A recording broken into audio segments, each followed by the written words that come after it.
નમસ્કાર, હું છું હિના અને આપ જોઈ રહ્યા છો આપણું ગુજરાત. સમાચારની વિગતવાર વાત કરીએ કે નાણામંત્રી નિર્મલા સીતારમણે આજે પોતાનું સતત 7મું બજેટ મોદી સરકાર 0.3 જાહેર કર્યું છે. ત્યારે 1 કલાક અને 23 મિનિટના ભાષણથી નોકરિયાત વર્ગને થોડી રાહત મળી છે. હવે નવી કર વ્યવસ્થા પસંદ કરનારાઓ માટે 7,75,000 રૂપિયા સુધીની આવક કરમુક્ત થઈ ગઈ છે. એટલે કે તેને 17.5 હજાર રૂપિયાનો નફો થયો છે. નાણામંત્રીએ બિહારને 57.5 હજાર કરોડ અને આંધ્રપ્રદેશને 15,000 કરોડની સહાય આપવાની જાહેરાત કરી હતી. તેમણે બિહાર, ઝારખંડ, પશ્ચિમ બંગાળ, ઓડિશા અને આંધ્રપ્રદેશ માટે માળખાકીય વિકાસ માટે વિશેષ યોજના લાવવાનું પણ વચન આપ્યું હતું. મોબાઈલ અને ચાર્જર પર કસ્ટમ ડ્યુટી ઘટાડીને 15% કરી દેવામાં આવી છે.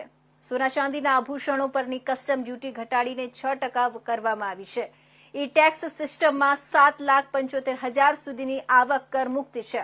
17.5 હજારનો લાભ. ફેમિલી પેન્શન પર ટેક્સ છૂટ 15,000 રૂપિયાથી વધારીને 25,000 રૂપિયા કરી દેવામાં આવી છે. જો પગાર 1 લાખ રૂપિયાથી ઓછો હોય તો પહેલીવાર ઈપીએફઓમાં નોંધણી કરાવનારા લોકોને 3 હપ્તામાં 15,000 રૂપિયાની સહાય મળશે. 6 કરોડ ખેડૂતોની માહિતી જમીન રજિસ્ટ્રીમાં લાવવામાં આવશે. 5 રાજ્યોમાં નવા કિસાન ક્રેડિટ કાર્ડ જાહેર કરવામાં આવશે. We will also support development of road connectivity projects, namely 1. Patna-Purnia Expressway, 2. Buxar-Bhagalpur Expressway, 3. Bodh Gaya, Rajgir, Vaishali and Darbhanga spurs, and 4. Additional 2-lane bridge over River Ganga at Buxar at a total cost of 26,000 crore rupees.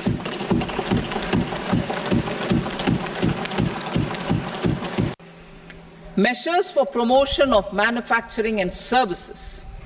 Internship in top companies. As the 5th scheme under Prime Minister's package, our government will launch a comprehensive scheme for providing internship opportunities in 500 top companies to 1 crore youth in 5 years. They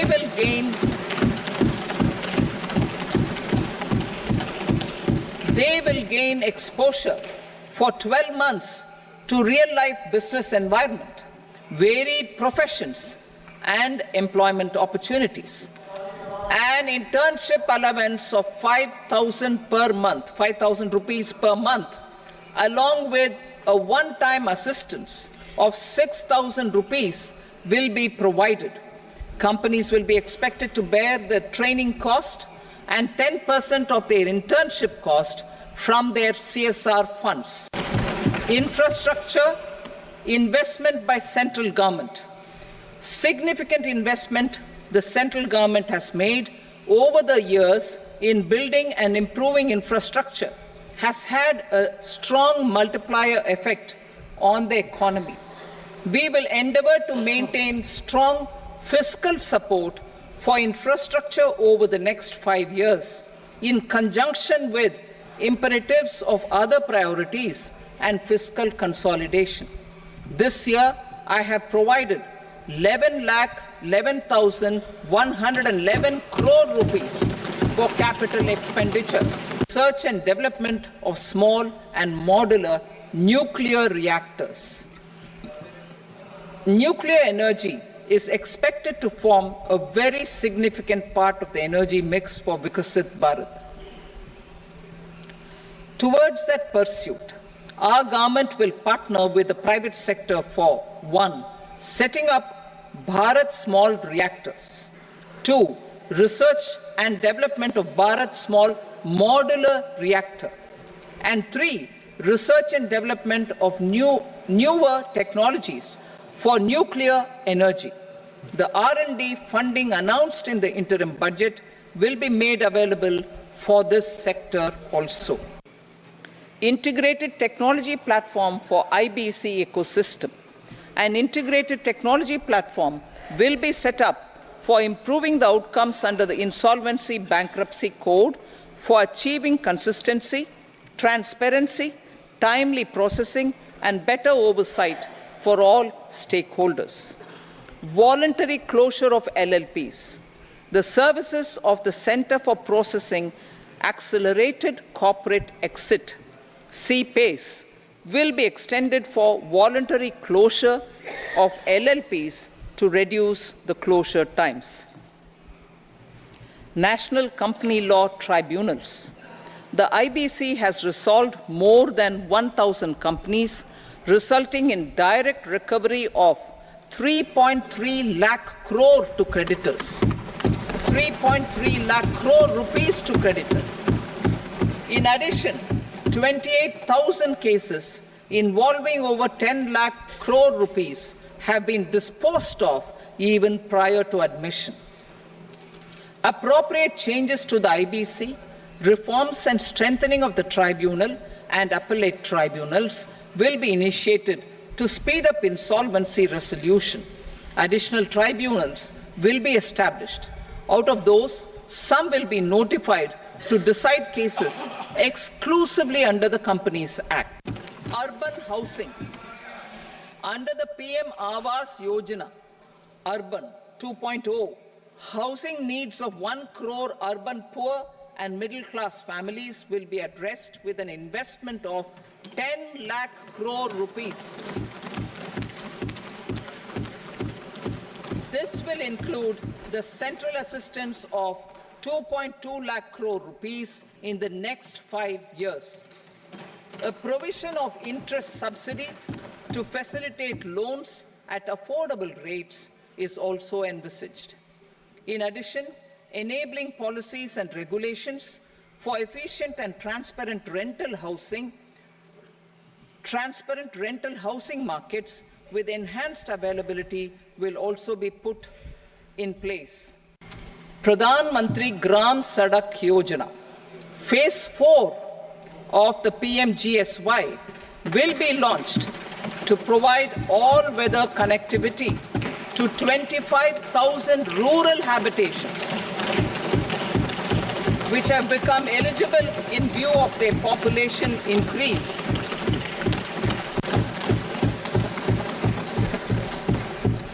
This will provide relief to about 4 crore salaried individuals and pensioners.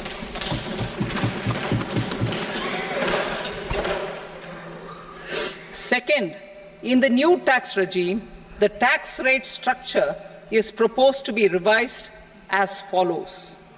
0 to 3 lakh rupees, nil. 3 to 7 lakh rupees, 5%.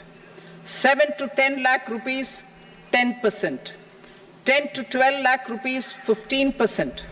12 to 15 lakh rupees, 20%. And above 15 lakh rupees, 30%. As a result of these changes, a salaried employee in the new tax regime stands to save up to 17,500 rupees in income tax. તો આ તરફ નાણામંત્રી નિર્મલા સીતારમણે ચોમાસુ સત્રના બીજા દિવસે budget રજૂ કર્યું હતું. આ તેમનું સતત 7મું બજેટ હતું. બજેટની સાથે સાથે દેશભરમાં પ્રતિક્રિયાઓ પણ આવવા લાગી છે. ત્યારે વડાપ્રધાન મોદીએ કહ્યું કે આ બજેટ એક એવું બજેટ છે કે જે આપણને સમૃદ્ધિના માર્ગ પર લઈ જશે. ગૃહમંત્રી શાહે બજેટને મોદી સરકારમાં આશાવાદની નવી ભાવના ગણાવી છે.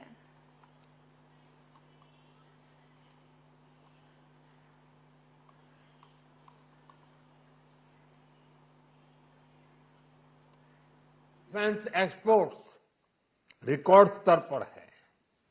इस बजट में डिफेंस सेक्टर को आत्मनिर्भर बनाने के लिए अनेक प्रावधान किए गए हैं. आज पूरी दुनिया में भारत के प्रति आकर्षण बढ़ा है और भारत में टूरिज्म के क्षेत्र में नई संभावनाएं बनी हैं. टूरिज्म क्षेत्र गरीब और मध्यम वर्ग के लिए कई अवसर लेके आता है. इस बजट में टूरिज्म क्षेत्र पर भी विशेष बल दिया गया है. साथियों, एनडीए सरकार ने पिछले 10 साल में ये सुनिश्चित किया है कि गरीब और मध्यम वर्ग को लगातार टैक्स से राहत मिलती रहे. इस बजट में भी इनकम टैक्स में कटौती और स्टैंडर्ड डिडक्शन में भी वृद्धि का फैसला लिया गया है। टीडीएस के नियमों को भी सरल किया गया है। इन कदमों से हर टैक्स पेयर को अतिरिक्त बचत होने वाली है। साथियों, देश के विकास के लिए भारत के पूर्वी क्षेत्र का संपूर्ण विकास पूर्वोदय के विजन द्वारा हमारे इस अभियान को नई गति, नई ऊर्जा मिलेगी। हम पूर्वी भारत में कई महत्वपूर्ण इंफ्रास्ट्रक्चर जैसे हाईवेज, वाटर प्रोजेक्ट्स और पावर प्रोजेक्ट्स का निर्माण कर विकास को नई गति देंगे। साथियों, इस बजट का एक बहुत बड़ा फोकस देश के किसान है। अन्न भंडारण के लिए दुनिया की सबसे बड़ी स्कीम के बाद अब हम वेजिटेबल प्रोडक्शन क्लस्टर्स बनाने जा रहे हैं। इससे एक और छोटे किसानों को फल, सब्जियों, अन्य उपज के लिए नए बाजार मिलेंगे, बेहतर दाम मिलेंगे। तो दूसरी ओर हमारे मध्यम वर्ग के लिए फल, सब्जियों की उपलब्धता बढ़ेगी और परिवार के लिए पोषण भी सुनिश्चित होगा। તો કેન્દ્રીય નાણામંત્રી નિર્મલા સીતારમણે આજે રજૂ કરેલા બજેટને વલસાડ જિલ્લાના ઉદ્યોગકારો પણ આવકારી રહ્યા છે। વાપને એશિયાની અગ્રણી ઔદ્યોગિક નગરી માનવામાં આવે છે। વાપી અને આસપાસના વિસ્તારમાં નાની મોટી 5000થી વધુ કંપનીઓ ધમધમે છે। આથી વાપી સ્મોલ સ્કેલ ઇન્ડસ્ટ્રીઝનું હબ માનવામાં આવે છે। આથી આ વખતના બજેટમાં સ્કેલ ઇન્ડસ્ટ્રીઝ સરકાર પાસે મોટી અપેક્ષા રાખી રહી હતી। જો કે આજે રજૂ થયેલા બજેટમાં સ્મોલ સ્કેલ ઇન્ડસ્ટ્રીઝ એટલે કે સ્મોલ સ્કેલ ઇન્ડસ્ટ્રીઝ માટે જે જોગવાઈઓ કરવામાં આવી છે તેને વાપી અને વલસાડ જિલ્લાના ઉદ્યોગકારો આવકારી રહ્યા છે। સાથે જ ડાયરેક્ટ અને ઇનડાયરેક્ટ ટેક્સ લઈને જે જાહેરાત કરવામાં આવી છે તેને લઈને સામાન્ય માણસને પણ ફાયદો થશે તેવું ઔદ્યોગિક અગ્રણીઓ માની રહ્યા છે। આજનું બજેટ સ્મોલ સ્કેલ ઇન્ડસ્ટ્રીઝના વિકાસને વેગ આપશે, સાથે જ રોજગારીના નવા સર્જન પણ થશે તેવું હોવાથી વાપી અને સરીગામ ઇન્ડસ્ટ્રીઝ એસોસિએશન દ્વારા આજના કેન્દ્રીય બજેટનું સ્વાગત કર્યું હતું। 3 થી 4000 ઇન્ડસ્ટ્રી અહીંયા સ્મોલ સ્કેલ ઇન્ડસ્ટ્રી તરીકે સ્થાપાયેલી છે અને એશિયામાં એ લાર્જેસ્ટ ઇન્ડસ્ટ્રીયલ એસ્ટેટ તરીકે એઝ ફાર એઝ આપણે સમજીએ કે ભાઈ એમએસએમઈ જે કન્સર્ન છે તો એમએસએમઈમાં Vapi is one of the largest industrial estate in Asia અને એના માટેનું જો આપણે બજેટ આજે જોઈએ તો એમએસએમઈ માટેના ઘણા ફાયદાઓ એમણે કર્યા છે। જેમ કે જે મુદ્રા લોન છે જે 10 લાખથી 20 લાખ એની અપર લિમિટ વધારી નાખી છે। સાથે સાથે 12 ઇન્ડસ્ટ્રીયલ પાર્ક નવા જાહેર કર્યા છે કે જેમાં પ્લગ એન્ડ પ્લે મોડલ ઉપર એટલે તરત જ ઇન્ડસ્ટ્રી આવીને બધી જ ફેસિલિટી બેઝિક એમને ઇન્ફ્રાસ્ટ્રક્ચરને મળી જાય નાની મોટી ઇન્ડસ્ટ્રીને એના માટેના 12 ડેડિકેટેડ ઇન્ડસ્ટ્રીયલ પાર્ક પણ એમને ત્યાં જાહેર કર્યા છે।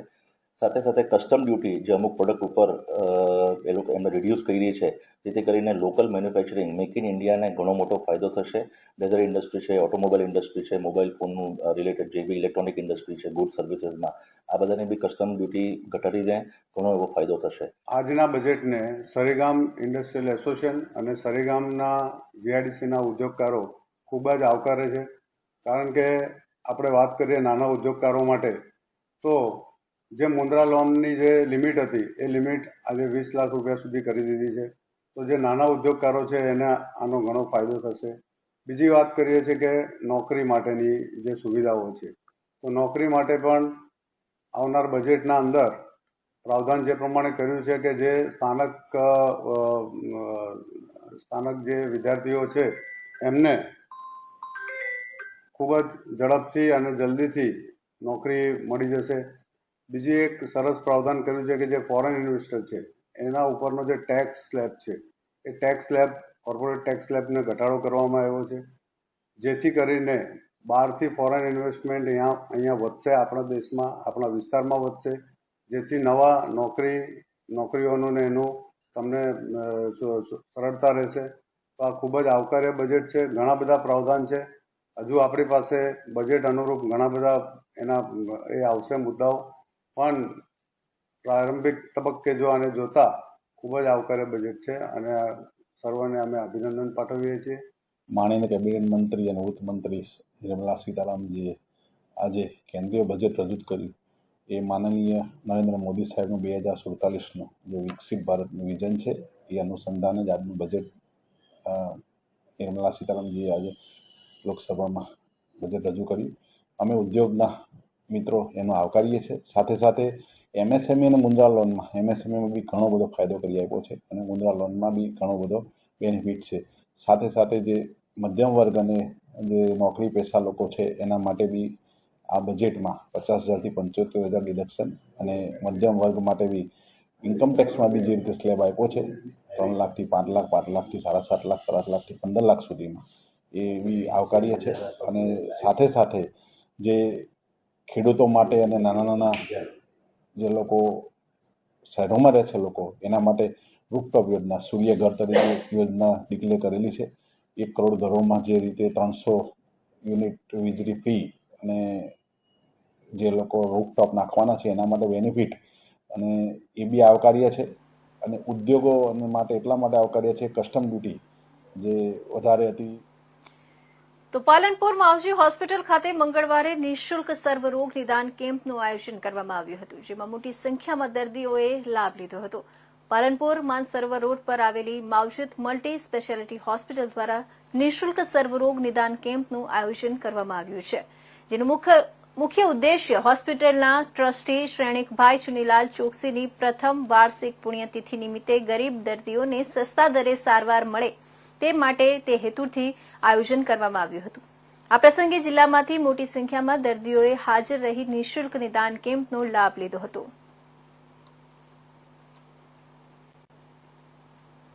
પાલનપુર માવજત હોસ્પિટલ ખાતે નિદાન કેમ્પ રાખેલો હતો નજીવા દરે.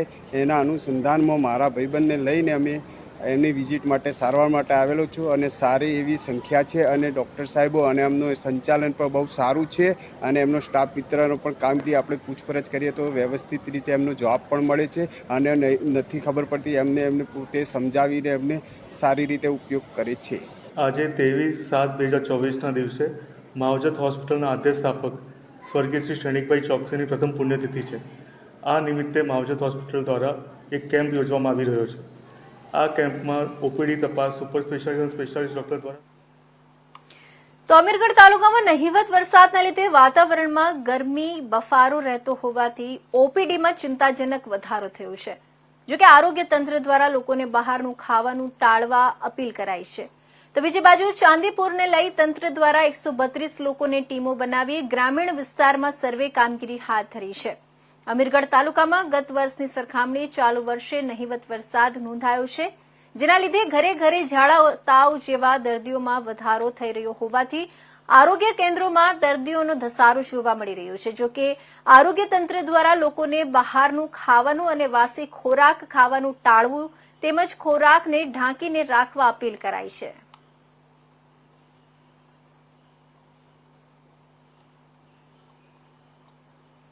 વલસાડ જિલ્લામાં અનરાધાર વરસાદના પગલે લોકોએ ભારે મુશ્કેલીનો સામનો કરવો પડી રહ્યો છે. રસ્તા ઉપર વરસાદી પાણી ફરી વળતા વહીવટી તંત્રએ શાળા કોલેજોમાં રજા જાહેર કરી હતી. તો બીજી તરફ કોઈપણ પરિસ્થિતિને પહોંચી વળવા એનડીઆરએફની ટીમને પણ તૈનાત કરવામાં આવી છે. વલસાડ જિલ્લામાં અનરાધાર વરસાદના પગલે જાહેર માર્ગો પર વરસાદી પાણી ભરાયા છે, તો લોકોને પણ ભારે હાલાકીનો સામનો કરવો પડી રહ્યો છે. તો બીજી તરફ મધુબન ડેમમાં પાણીની ભારે આવક થતા ડેમમાંથી પાણી છોડવાની કામગીરી હાથ ધરાઈ છે, જેને લઈને દમણગંગા નદીના નીચાણવાળા વિસ્તારોમાં એલર્ટ જાહેર કરાયું છે. આ સાથે જ તંત્રના સંબંધિત અધિકારીઓને પણ સ્ટેન્ડ બાય રાખવામાં આવ્યા છે. વલસાડ જિલ્લા કલેક્ટર અનુસૂયા ઝાએ ડિઝાસ્ટર મેનેજમેન્ટની મુલાકાત લીધી હતી અને પરિસ્થિતિનો તાગ મેળવ્યો હતો.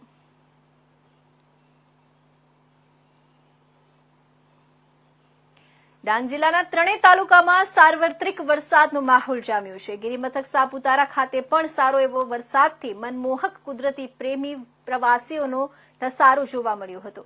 ડાંગ જિલ્લામાં છેલ્લા 2 દિવસ દરમિયાન વરસતા વરસાદમાં અંબિકા, ગીરા, પૂર્ણા અને ખાપરી નદીઓ 2 કાંઠે વહેતી થઈ, જેથી ડાંગ જિલ્લામાં જોવાલાયક અને કુદરતને આકર્ષણ એવા વઘઈ નજીક આવેલા ગીરા ધોધમાં પાણીની આવક વધતા 16 કલાએ ખીલી ઉઠી હતી, જેનો નજારો જોવા પ્રવાસીઓનો ધસારો જોવા મળ્યો હતો.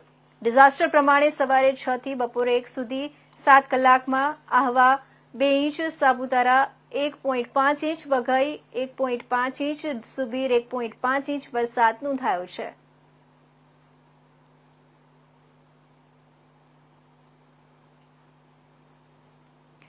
કેશોદ શહેરમાં છેલ્લા 10 દિવસથી અનરાધાર વરસાદ પડવાની સાથે ઉપરવાસમાં ભારે વરસાદને કારણે નદીઓમાં ઘોડાપૂર આવતા અને કેશોદના 4 ચોક રેલવે ફાટક પર અંડરબ્રિજનું કામ ચાલતું હોય ઉપરાંત કેશોદમાં મધ્યમાંથી પસાર થતી ટિલોણી નદી અને ઉતાવળિયા નદી કિનારે તંત્રની મીઠી નજર તળે ગેરકાયદેસર દબાણો થવાથી વરસાદી પાણી સહેલાઈથી વહી શકતું નથી, જેના કારણે વરસાદ બંધ થયા પછી પણ પાણી ભરેલું અને વહેતું રહે છે.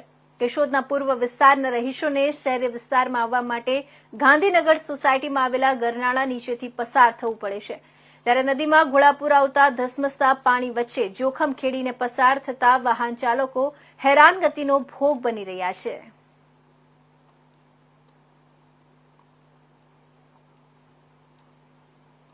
ગઈકાલે સુરત ગ્રામ્ય વિસ્તારમાં વરસેલા અનરાધાર વરસાદને કારણે સુરત જિલ્લામાંથી વહેતી નદીઓમાં ભરપૂર પાણીની આવક થઈ છે, જેને પગલે અનેક લો લેવલ બ્રિજ અને હાઈ બેરલ બ્રિજ પાણીમાં ગરકાવ થયા છે.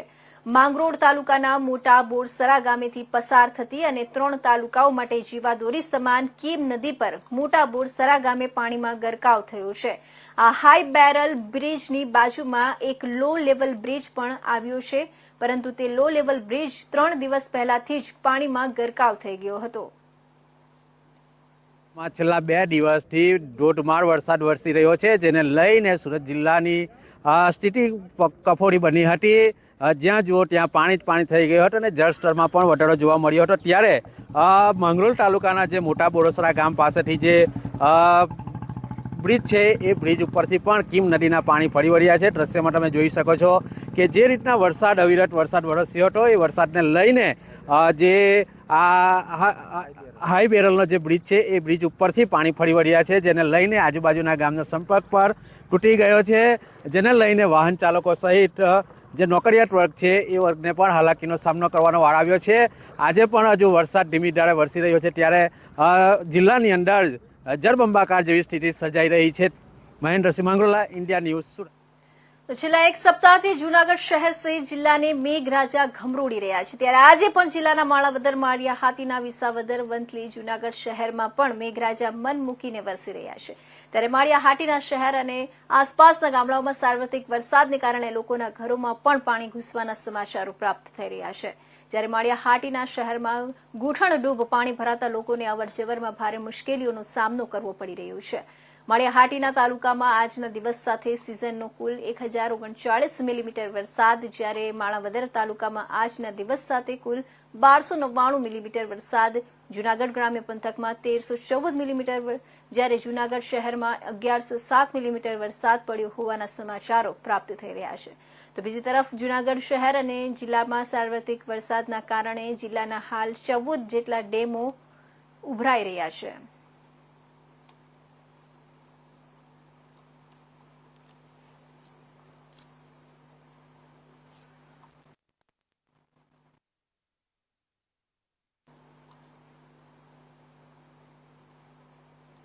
જામકંડોરણા તાલુકાના દૂધીવદર ગામ પાસે આવેલા ફોફળ ડેમમાંથી વહેતો ફોફળ ડેમ જામકંડોરણા તાલુકા અને ધોરાજી શહેરને પાણી પૂરું પાડે છે. ખેડૂત આગેવાન જયેશ રાદડિયાએ નવા નીરના વખાણ કર્યા હતા. જામકંડોરણા તાલુકા તેમજ ધોરાજી શહેરની જીવાદોરી સમાન ફોફળ ડેમ ઓવરફ્લો થતા લોકોમાં ખુશીનો માહોલ છે. ધારાસભ્ય જયેશ રાદડિયા અને રાજકીય આગેવાનોએ પુષ્પાંજલિ અર્પણ કરી નવા બાંધકામનું લોકાર્પણ કર્યું હતું.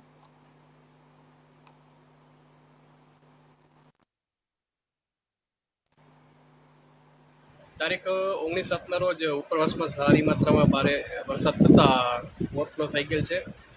હાલનું સપાટી જે ફોફળ ડેમની છે 25-50 ફીટ છે અને આરએલની વાત કરીએ તો 71.75 છે. અત્યારની સ્થિતિએ 80 ફીટ એટલે કે 2280 ક્યુસેક આવક છે એ સામૂહિકની જાવક છે. આ સિંચાઈ યોજનાથી જામકંડોરણા ગ્રામ્યના 52 ગામ તથા જામકંડોરણા શહેર, ધોરાજી શહેર માટે પીવાનું પૂરું પાડતો આ એકમાત્ર સ્ત્રોત છે. તથા સિંચાઈની વાત કરીએ તો ધોરાજી અને જામકંડોરણા બંને તાલુકાના કુલ 5-5 ગામ, ટોટલ 10 ગામને સિંચાઈનો લાભ આપે છે કેનાલ દ્વારા. તેમજ ટીપીસી વિસ્તારના તો રાજ્ય સરકાર દ્વારા ગરીબી રેખા નીચે આવતા એનએફએસએ રેશન કાર્ડ ધારકોને વિનામૂલ્યે અનાજનું વિતરણ કરવામાં આવ્યું છે. ત્યારે અમરેલી જિલ્લા કલેક્ટર અજય દહિયાની ઉપસ્થિતિમાં નાગરિક પુરવઠા સુરક્ષા સમિતિની બેઠક યોજાઈ, જેમાં જાહેર વિતરણ વ્યવસ્થા હેઠળ આવતા ફોર્ટિફાઈડ ચોખા અંગે જિલ્લા કલેક્ટર અજય દહિયા દ્વારા ચકાસણી કર્યા બાદ આ ચોખા નાગરિક પુરવઠા ICDS PM પોષણ મધ્યાહન ભોજન યોજના સાથે સંકળાયેલા ફોર્ટિફાઈડ ચોખા આપવામાં આવે છે. ત્યારે રાજ્ય સરકાર દ્વારા નાગરિક પુરવઠા નિગમ મારફતે ફોર્ટિફાઈડ ચોખા મીઠું તેલ, iron, folic acid, vitamin B12 સહિત સૂક્ષ્મ પોષક તત્વો ઉમેરવામાં આવ્યા છે.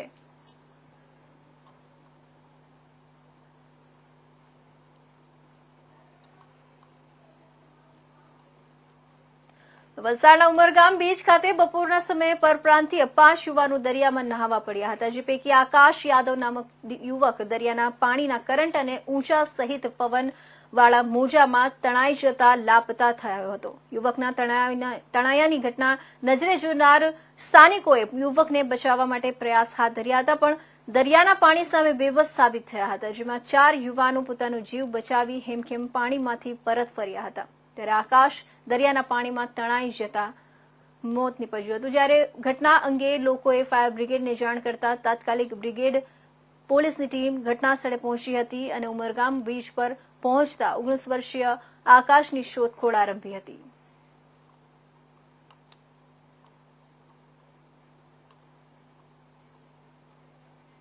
રાજ્યમાં દક્ષિણ ગુજરાત અને સૌરાષ્ટ્રને વરસાદે ઘમરોળ્યા બાદ આગામી 7 દિવસ હવામાન વિભાગે ભારે વરસાદની આગાહી કરી છે. ભરૂચ, સુરત, નવસારી, વલસાડ, દમણ અને દાદરા નગર હવેલી તેમજ રાજકોટ, જામનગર, પોરબંદર, જૂનાગઢ, ભાવનગર, દ્વારકા અને ગીર સોમનાથમાં રેડ એલર્ટ જાહેર કરવામાં આવ્યું છે. નવસારી, વલસાડ, દમણ અને દાદરા નગર હવેલી, પોરબંદર, જૂનાગઢ અને દ્વારકા, ગીર સોમનાથમાં અત્યંત ભારે વરસાદની આગાહી કરવામાં આવી છે.